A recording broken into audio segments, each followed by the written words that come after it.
I'm the designer of the aircraft. I work closely with David Stanbridge, the owner of the group, and together we use art and design as well as technology to come up with the design for the group.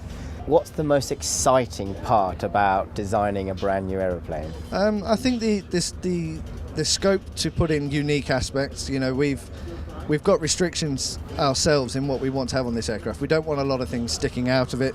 We're hiding the exhaust, we're hiding the aerial, and these sort of challenges that we've been given, how we can have a canopy mechanism that opens fully out, but that can also be detached from the aircraft in flight for safety, for a bailout.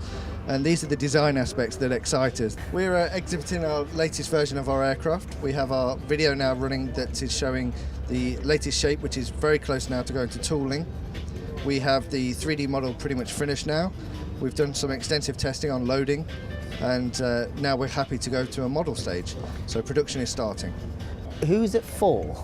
It's for really everyone. I mean, the affordability is something that we're always working on to make sure that the aircraft not only can go to training fields and the military, but to general users and buyers of aircraft. We'll push our limits to make this aircraft for everyone. So why is it taking this long for composites to become a little bit more the norm? The automotive industry is moving on and evolving so quickly that in the last 20 years you can tell the difference between what year cars were made.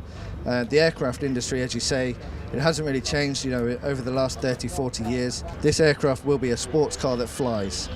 Fuel that's made out of carbon-based production can only go up. Right. Well, certainly the engines are evolving, and we want to keep in contact with all the engine suppliers to know what their latest models are.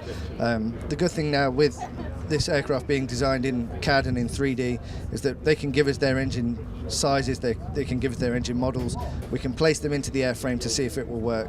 So that enables us to plan ahead and keep ahead of the game. From your perspective, what's the greatest thing about Swift?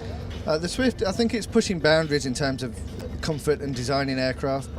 We notice when we do our research that a lot of aircraft, they have engines, you know, and bodies that are fine. You find them in every aircraft, but what you don't get is the comfort.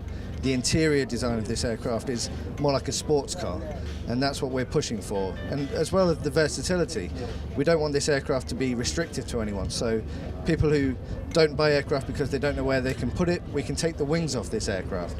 And the interior is luxury, it's sports car, and you're just not getting that anywhere else, and that's why we feel we stand out in the market. Well, we're going for a complete platform, so we'll go through VLA, LSA, Certified 23, so we'll be pushing through. I mean, this model that we're showing here today is the light aircraft model. This will have the Rotax 100 horsepower or a Lycoming 118 horsepower engine, but we will be going right up to the 260 horsepowers.